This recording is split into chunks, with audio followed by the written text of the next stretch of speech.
Irmãos, nós estamos estudando sobre os fundamentos do pentecostalismo. Inclusive, este ano completa 120 anos do movimento pentecostal, desta onda, esta última onda que aconteceu na Rua Azusa, nos Estados Unidos, em Los Angeles e outras cidades, que foi em 1906. Então, estamos completando 120 anos de movimento pentecostal moderno, podemos assim dizer. Mas o movimento pentecostal, ele não é moderno no sentido de que ele surgiu agora. Ele é antigo, ele é bíblico, ele é histórico. E já falamos sobre isso. Existem fundamentos do movimento pentecostal ao longo de toda a história. No Velho Testamento, no Novo Testamento, evidentemente, e na história da igreja, nesses 2000 anos quase de história, nós encontramos os fundamentos, as bases do movimento pentecostal. Alguns chamam, por exemplo, quando falam de mover do Espírito, ou de movimento pentecostal no Velho Testamento, alguns na teologia, embora não seja muito formal essa palavra, mas você encontra vários escritores, autores falando sobre o proto-pentecostalismo. E essa palavra proto quer dizer primeiro, aquele que é inicial, fala de embrião, de início.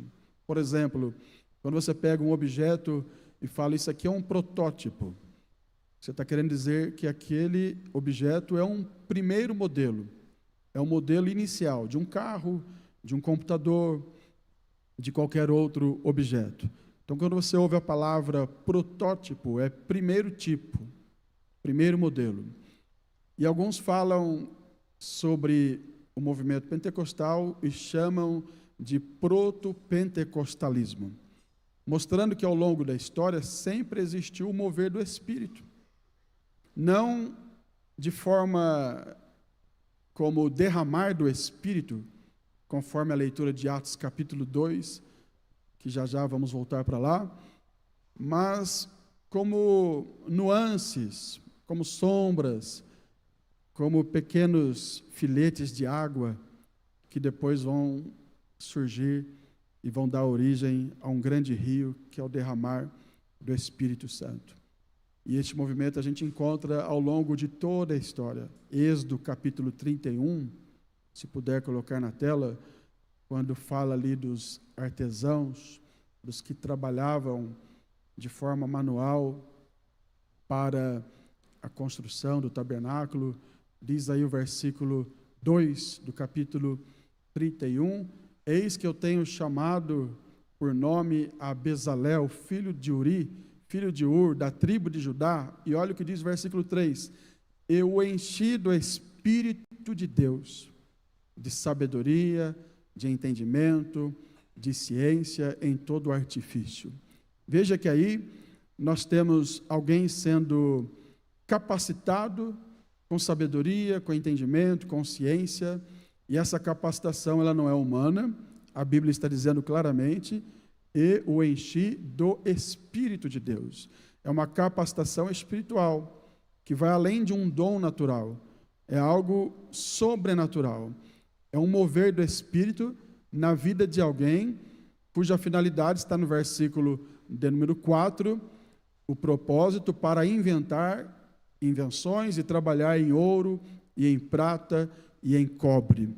Veja que em trabalhos que falam aí também de lavramento de pedras e artifício de madeira, para a construção do tabernáculo, que são trabalhos manuais, naturais, inerentes ao ser humano, evidentemente, mas com uma capacitação espiritual, uma capacitação sobrenatural. O que é isso? É um proto-pentecostalismo.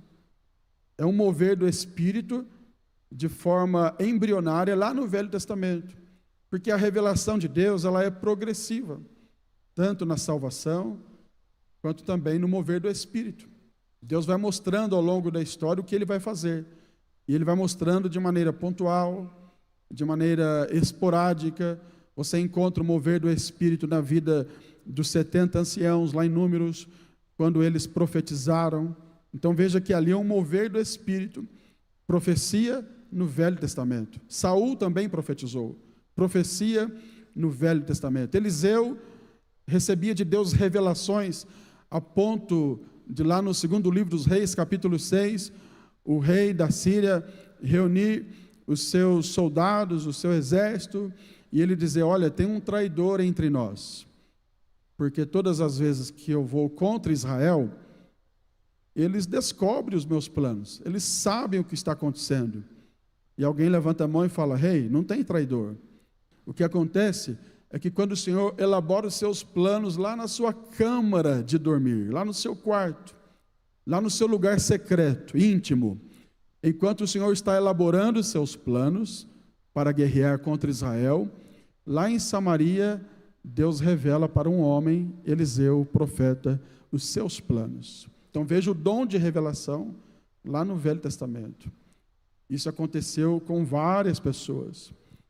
Cura divina, revelação, discernimento, palavra de sabedoria. Daniel, por exemplo, na Babilônia, como ele foi usado pelo Espírito de Deus em palavras de sabedoria, em revelações, discernimentos, interpretações. O próprio José, também lá no Egito, interpretando o sonho de Faraó. O que era isso? O mover do Espírito Santo. Era o Espírito Santo movendo na vida de alguns. Qual é a diferença, então, do Velho Testamento para o Novo? A diferença é que no Velho Testamento nós encontramos o mover do Espírito de forma pontual, esporádica, e não para todos. Era na vida de alguns, apenas com uma finalidade específica. Exemplo, Deus usava juízes, e a Bíblia diz que o Espírito do Senhor, o Espírito Santo, ele se apoderava ou se apossava desses homens, como Gideão, Sansão e tantos outros, e eles então libertavam Israel. E o que era isso? Era um mover do Espírito. O Espírito Santo se apoderando de alguém, para que este alguém fizesse uma obra específica, direcionada para Deus. Isso aconteceu com juízes, aconteceu com estes homens que eu já citei, com os profetas. Deus usava os profetas no Velho Testamento, era o Espírito de Deus se movendo na vida deles. Então, se você pegar o Velho Testamento e olhar toda a história do Velho Testamento, você verá ali profecia, você verá ali dons como discernimento, palavra de sabedoria, revelação, cura divina. Tudo isso acontecendo no Velho Testamento. E quem é que operava isso? O Espírito Santo. Aliás, ele já está lá no início, né? Gênesis 1. No princípio, criou Deus os céus e a terra. E a terra era sem forma e vazia. E o Espírito de Deus, o Espírito Santo, se movia sobre a face das águas. Então já havia ali um mover do Espírito Santo, lá no princípio, na criação. E depois, ao longo da história, ele vai se movendo na vida de alguns homens, de algumas mulheres, para uma obra específica. Porém, havia uma promessa. A promessa é, Joel 2:28, e há de ser que depois desses dias, ou nos últimos dias, derramarei do meu Espírito. Aí não é mais um mover em forma de conta-gotas, porque no Velho Testamento podemos usar essa analogia. Era em forma de conta-gotas. Pinga aqui em Sansão, pinga ali em Eliseu, pinga ali um pouquinho em Elias, pinga ali em Isaías, em Jeremias. Mas Joel, usado também pelo Espírito Santo, ele diz: olha, chegará um dia, nos últimos dias, que não vai ser mais este conta-gotas. Eu derramarei do meu Espírito, ou derramarei o meu Espírito sobre toda a carne. Vossos filhos, as vossas filhas profetizarão, os vossos velhos terão sonhos, os vossos jovens terão visões. E quando isso aconteceu, em Atos capítulo 2, Pedro se levanta, porque todo mundo estava pensando que os irmãos ali em Jerusalém estavam bêbados, E eles diziam: estão cheios de mosto, cheios de vinho, embriagados. E era 9 horas da manhã, terceira hora do dia, porque a hora do judeu começa a contar às 6 horas da manhã. Primeira hora, 6 horas, segunda hora, 7 horas, terceira hora. 6 horas a primeira hora, segunda hora, das 7 às 8, terceira hora, das 8 às 9. Era a terceira hora do dia. E como alguém estaria embriagado nessa hora, Pedro se levanta e fala: olha, eles não estão embriagados nessa hora do dia. O que está acontecendo com eles é o que disse o profeta Joel. Aí Pedro começa a repetir esse texto. O que está acontecendo com eles é o cumprimento dessa palavra, é o derramar do Espírito. Então, os fundamentos do pentecostalismo estão em toda a história, em toda a Bíblia, no Velho Testamento, no Novo Testamento, ao longo da história da igreja.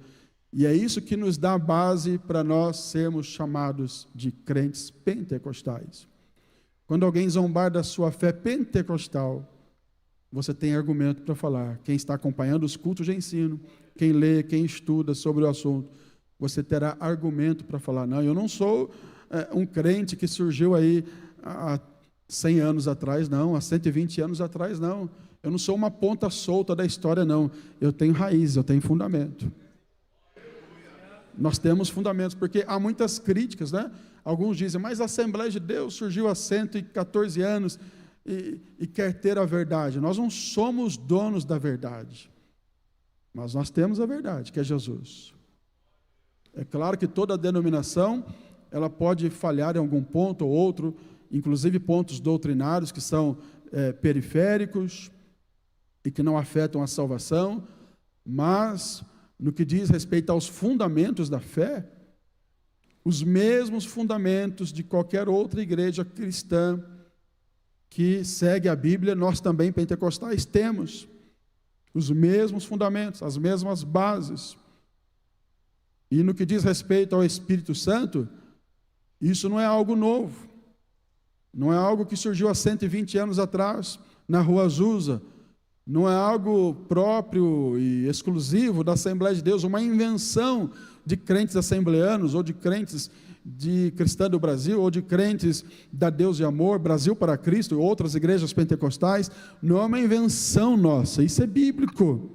O Espírito Santo estava se movendo desde o início, usando homens na revelação, na sabedoria, no discernimento, na cura divina, em milagres, em maravilhas, em palavras de sabedoria, em tantos outros dons que já estavam presentes no Velho Testamento. Isso já estava lá, mas como eu disse, era progressivo.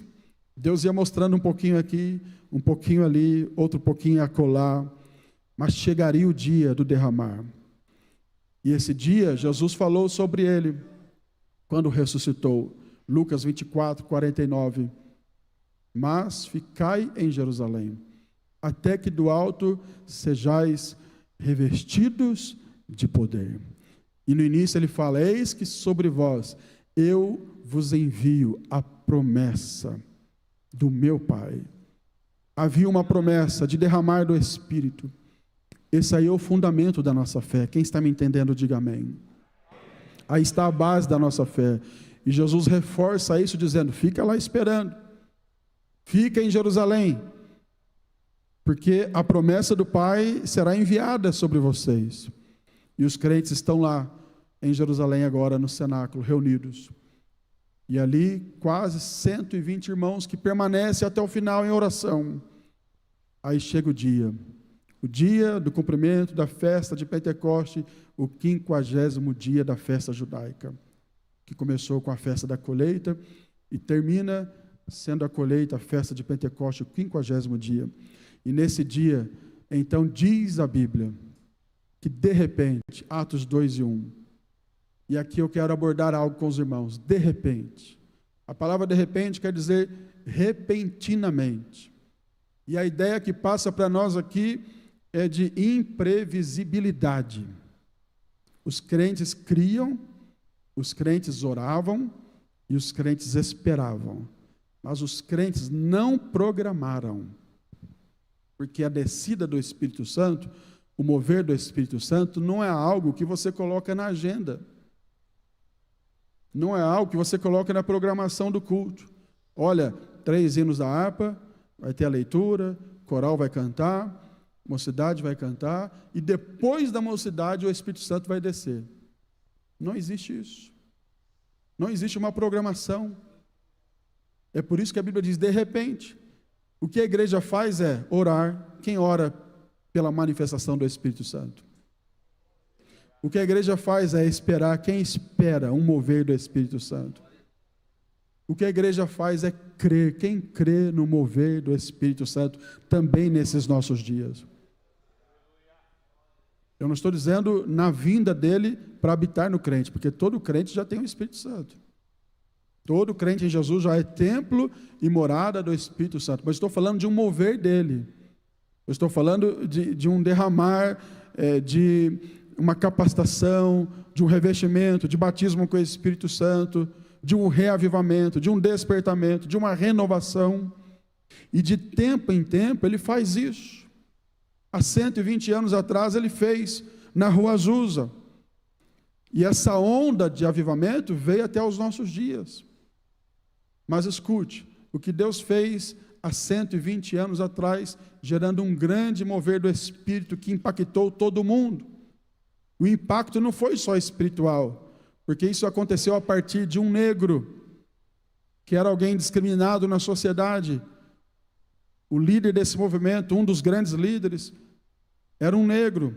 E com o descer do Espírito Santo, o mover do Espírito Santo, aí tinha negro, branco, pobre, rico, pessoas de várias nações, juntas e recebendo a mesma graça, recebendo o mesmo poder, porque o mover do Espírito, ele iguala as pessoas. Não há servo, o que Joel falou, não há servo, não há senhor, não há mulher, homem, criança, jovem, idoso. O mover é para todos, ele iguala a todos. Ele coloca todos no mesmo nível. Não é somente para quem faz curso de teologia, não é somente para quem tem diploma de bacharel em teologia, pós-graduado em teologia. O mover do Espírito Santo é inclusive para quem aceita Jesus agora. Eu vou repetir, é inclusive para quem aceita Jesus agora. Aceitou a Jesus, o Espírito Santo vem morar e ele já pode ser batizado, receber dons. Porque ele não obedece critérios humanos, ele não obedece cartilhas humanas, ele não obedece credenciais convencionais, denominacionais. Não, o Espírito Santo só vai descer aqui na Assembleia de Deus, e tem que ser do Belém, e tem que ser da Confradesp. Não, ele não obedece isso. O Espírito Santo é como o vento, sopra onde quer, vem de onde quer vir, vai para onde quer ir, porque ele é Deus soberano, ele é livre, ele age por livre vontade. E ele está aqui nesta noite. Ele não desce só sobre rico, ele vem sobre os pobres também. Ele não desce só sobre o branco, ele vem sobre o negro, só sobre o vermelho ou amarelo, só sobre o brasileiro, europeu, japonês, americano, africano. Ele vem para todos. É para todos. Porque a promessa é para toda a carne, é para todas as nações, é para todos os povos. O critério é crer em Jesus, ser crente em Jesus. Onde estão os crentes em Jesus aqui? Levante as duas mãos e dão glória ao nome do Senhor.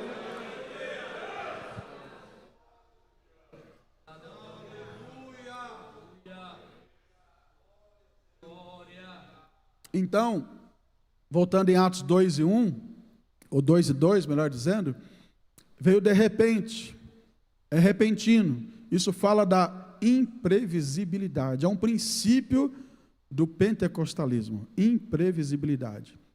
E explicando melhor, não se programa. Nós vamos fazer aqui um trabalho de tantos dias, e o Espírito Santo, ele vai descer em tal dia, e vai batizar, e vai operar, e vai realizar milagres, Jesus vai batizar. Não se programa isso. A nossa parte é buscar, a nossa parte é crer, a nossa parte é aguardar. Agora, programação não existe, porque a programação quer dizer que é o homem que está determinando quando ele vai agir. É o homem que está determinando quando ele vai operar. Mas ele não age através da programação do homem. Ele está além disso. Ele está acima disso. Então, imprevisibilidade. O que a gente sabe é que ele vem, é que ele é real, é que ele existe, é que ele é Deus, é que ele opera. Mas num culto como este, o que tem de mais aqui, humanamente falando? Não é um congresso, não tem um pregador famoso, não tem, aliás, nem tem um pregador, né? Não tem um cantor famoso, não tem uma programação específica de um evento grande. Mas num culto como esse, simples aos nossos olhos, ele pode manifestar. Você crê nisso? Ele pode acender uma chama aqui no altar, outra ali, outra lá, outra lá. De repente tem crente chorando, crente falando em línguas, crente sendo batizado, crente sendo usado em dons de profecia. Você crê nisso ainda? Então não é previsível, não, vamos marcar e colocar na agenda da igreja no final do ano 3 dias, e vai ser os 3 dias que ele vai descer. Ele pode descer nesses dias, mas não porque você programou, porque ele quer. Mas ele desce também naquele culto que tem só Pedro, Tiago e João. Naquele culto que não tem gente cantando bonito igual vocês aqui, tem os irmãos lá cantando desafinado, mas ele desce lá também. Que não tem uma mensagem assim tão programada, tão elaborada, um esboço, um sermão tão bonito, mas ele se manifesta lá também. Que não tem uma estrutura, um templo como este, com ar-condicionado, com som, de repente é uma choupana, é uma casinha simples, não tem nem som, mas ele desce lá também. Não tem ninguém assim de destaque, que aliás, irmãos, quando tem gente de muito destaque, eu acho que ele não gosta de descer não. Porque quando tem muito homem, quando tem muito nome do homem, o foco é o homem, tudo é o homem. Se o homem chegou, para todo mundo, fica em pé para receber o homem. O que mais aparece é o nome do homem, é a foto do homem, é tudo do homem, né? É tudo do homem ou da mulher, né? É tudo do ser humano e o foco é o ser humano, é o cantor. E a gente tem que parar com isso. Para que a gente viva a plenitude do Espírito Santo, a gente tem que parar com isso de falar, quem vai pregar hoje? Quando alguém perguntar, quem vai pregar hoje, você responde assim, é o Espírito Santo. Quem vai cantar hoje? É a igreja, somos todos nós. Quem vai ter um hino especial, lá vai ter, tem os hinos da harpa, tem os corinhos, tudo é especial. Vai ter algum visitante lá, vai ter um que está todo culto visitando a gente lá, é o Espírito Santo, todo culto ele está presente. Quem crê que ele está aqui? Agora, o que machuca o nosso coração, e eu estou falando isso como ensino para a nossa igreja do Belém, para quem congrega aqui, quem recebe, diga amém. O que machuca o nosso coração é ver crente movido a isso, movido a eventos, movido a movimentos, movido a nomes, movido a celebridades, e gastam até horrores para ir atrás de celebridades. Pagam até o que não tem, deixa até de comprar algo para a família para poder ir atrás de celebridades, irmãos. A celebridade do culto é o Espírito Santo. Ele é um nome que precisa ser entendido como alguém que opera, que age, que move as águas. Ele é a celebridade do culto. Um irmão veio aqui esses dias e depois ele encontrou comigo em outro lugar, e ele não é daqui, e ele falou assim, eu gostei do culto lá, não que a gente seja um modelo de coisas boas em tudo, né? A gente tem muita falha, mas ele disse assim, eu gostei do culto lá. Eu falei, por quê? Eu falei, porque assim, quem está dirigindo assim, não fica falando muito, né? A coisa acontece meio automático, parece que todo mundo já sabe o que vai fazer. É justamente porque o foco aqui não é quem está aqui. O culto tem que ir acontecendo, irmãos. Quem vai cantar, canta, o outro lê, o outro ora, mas assim, tem que ir acontecendo de forma que a gente não espere do homem. Quem está me entendendo? Não, eu vou esperar, porque a hora que o grupo de louvor levantar, aí vai quebrar tudo. Aí a gente está esperando nos homens. Não, eu vou esperar, porque a hora que o pastor levantar para pregar, vai quebrar tudo. Está esperando do homem. Fica aquela expectativa. Na hora que aquele cantor for cantar, aí vai quebrar tudo. Fica a expectativa no homem. Irmão, chega naquele primeiro momento do culto, na hora da oração, o Espírito Santo já está ali. Você já vai adorando a Jesus, já vai glorificando ao Senhor, e já vai sentindo a presença do Espírito Santo. Nos hinos da harpa, abra a tua boca, abençoado, e cante os hinos da harpa, porque o Espírito Santo está também no meio do louvor dos hinos da harpa. Não, pastor, eu vou esperar aquele hino mais agitado assim, para dar uma dançadinha. E quem disse que a dançadinha é sinal de Espírito Santo? Vai nas coisas simples. Vai naquilo que parece que não tem assim, e não tem mesmo tanto glamour, mas ali o Espírito Santo está agindo.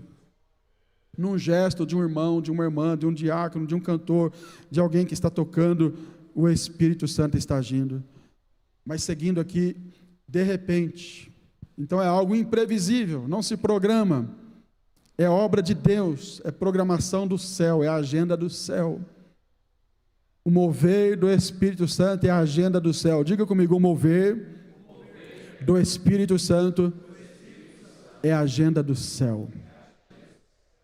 Agora, cabe à igreja buscar essa agenda, acessar essa agenda através da oração, do quebrantamento, de um coração contrito, de falar, Senhor, nós estamos aqui, nós queremos sentir a Tua presença.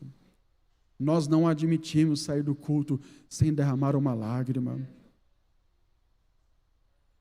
Você já chorou hoje na presença de Jesus?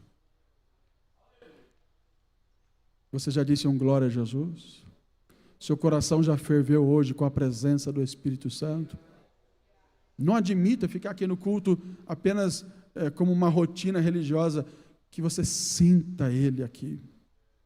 Que o Espírito Santo toque o seu coração, toque a sua alma, toque o seu ser. A agenda é dele. Mas um outro princípio aqui, no versículo 2 ainda, diz que veio do céu. Então, é um princípio que nós podemos chamar de princípio da verticalidade. Ele não é horizontal. Horizontalidade é aquilo que está no plano nosso aqui. Horizontal. É entre mim e o Juninho, horizontal. Está no horizonte. Está no plano humano. Verticalidade é aquilo que vem de cima para baixo. Então, o mover do Espírito Santo não está no plano humano. Não está no plano horizontal, terrenal. Ele veio do céu. Ele vem de cima.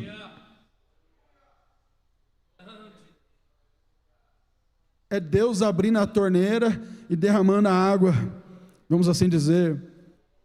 É Deus mandando. Escute, se Deus mandar, você pode espernear, pode ficar rouco, pode gritar, pode pular, pode fazer o que for, não vai acontecer nada. No máximo, emoção. Mas quando Deus abre as comportas celestiais,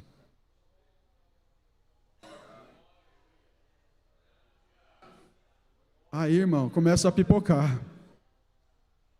Aí a coisa começa a esquentar mesmo, porque Deus abriu. E quem quer que Deus abra os céus em nosso favor? Vou perguntar de novo, e se você quiser mesmo, levante as duas mãos e fala, Senhor, eu quero. Quem quer que Deus abra os céus em nosso favor, levante as duas mãos. Peça, Senhor, derrama o teu Espírito.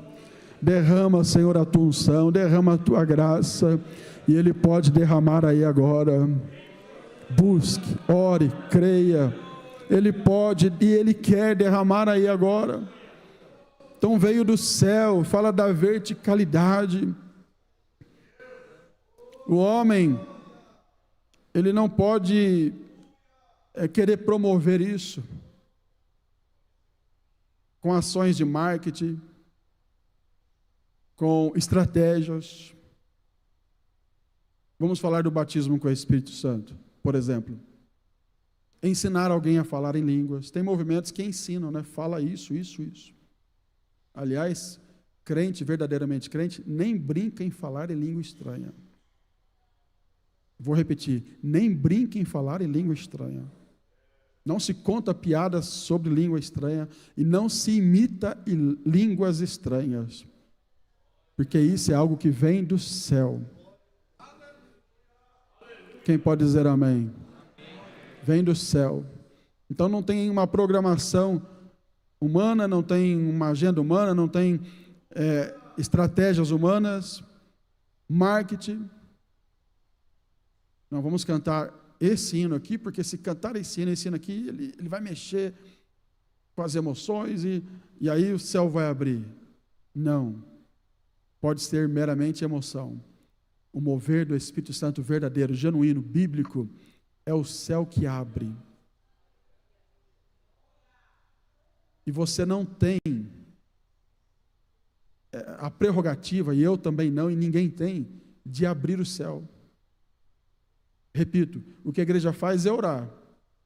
Os irmãos estavam lá, debaixo de uma orientação de Jesus. Fiquem em Jerusalém. Até. Agora, esse até significa o quê? Você vai ficar até acontecer. Quando será, Senhor? É até acontecer.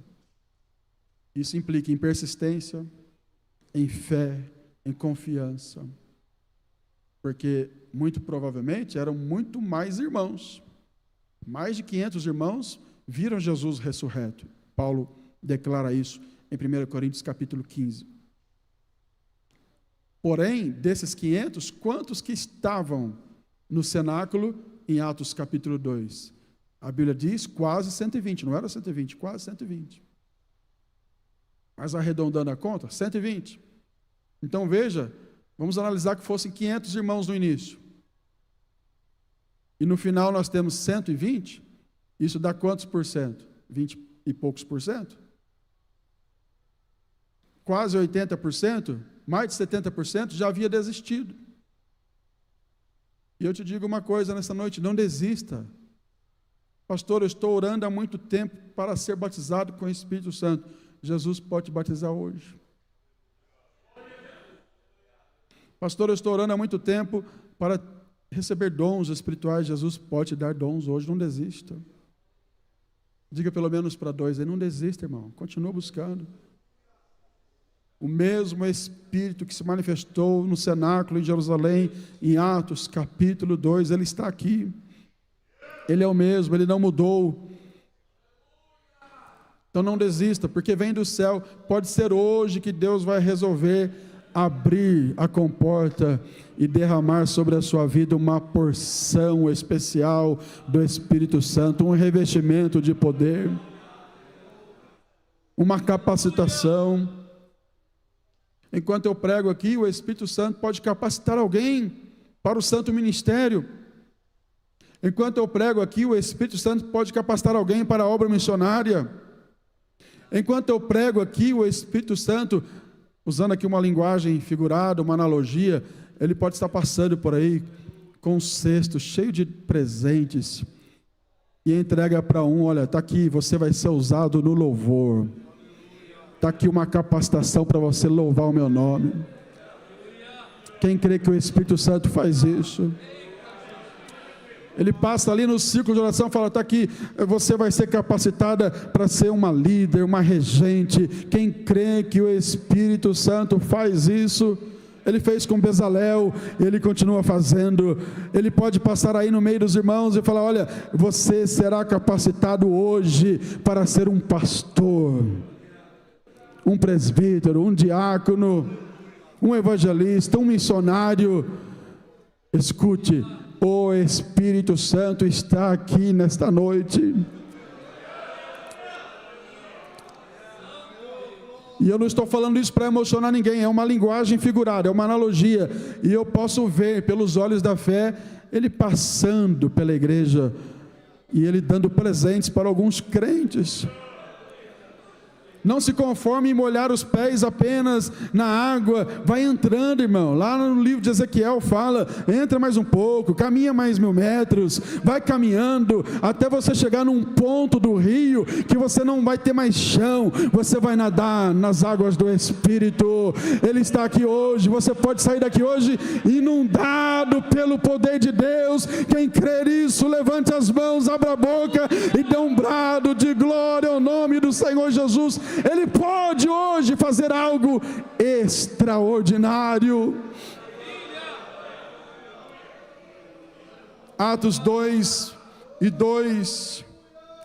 Tem muita coisa para falarmos aí, não vamos terminar hoje, evidentemente, mas volta lá para Atos 2, capítulo 2, versículo 2, e de repente, imprevisibilidade, veio do céu verticalidade, mas veio do céu, o que veio do céu? O que está no texto aí?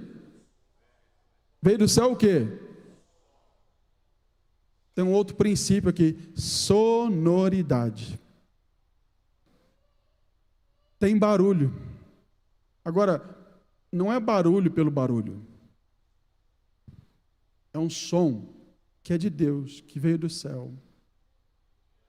Porque alguém fala assim: não, mas o Espírito Santo, ele está aqui e não vai gerar barulho. É claro que ele é Deus, ele opera como quer, e há momentos que ele opera no silêncio, sim.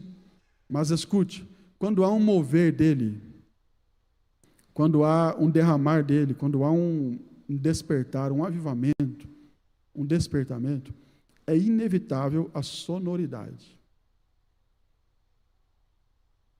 Daqui a pouco um solta um glória, outro solta um aleluia. Até aqueles que não são considerados pentecostais, mas quando tem um mover lá no culto deles, de vez em quando acontece, eles não aguentam também. Esse dia eu estava assistindo um culto que é dos irmãos tradicionais, e que não creem da forma que a gente crê, e a palavra foi tão boa, que eu percebi que teve gente lá falando amém, dando glória. Eu falei: tem assembleano lá dentro.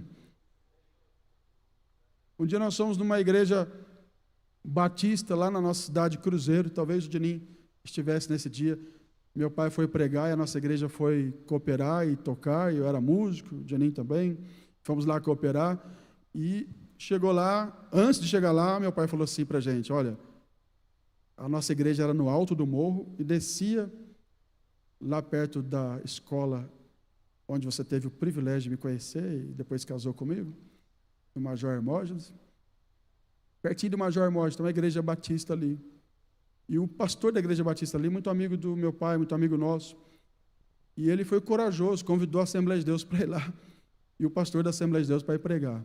E eles eram batistas tradicionais, daqueles quietinhos, né? E antes de ir para lá, o meu pai reuniu a gente, meu pai era o pastor da igreja, e falou assim: a gente vai para lá. E a gente estava vivendo uma época de muito despertamento da igreja, salvação, e estava uma época muito boa na igreja. E meu pai falou assim, principalmente para os crentes mais novos ali, né? Vocês pegam leve lá, tal, não grita não, que eles são tradicionais, tal. Segura lá, segura a onda, a gente respeitar a igreja deles. Aí começou o culto, tal, daqui a pouco o grupo começou a cantar, o grupo de jovens, e começou a cair fogo, irmão.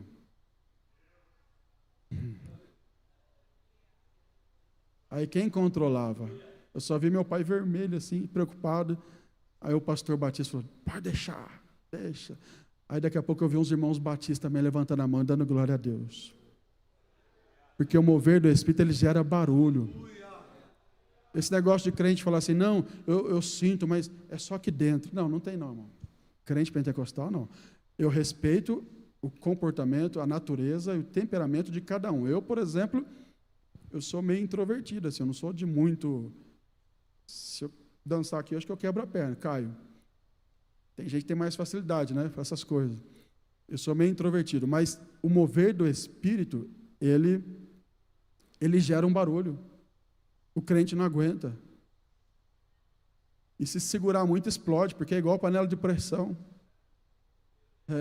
Se ficar segurando muito, começa a chiar, e vai explodir. Então tem que soltar, solta o glória, solta o aleluia, solta a língua estranha quando ela vem, levanta a mão, adora, glorifica, porque o mover do Espírito Santo, ele gera som, sonoridade.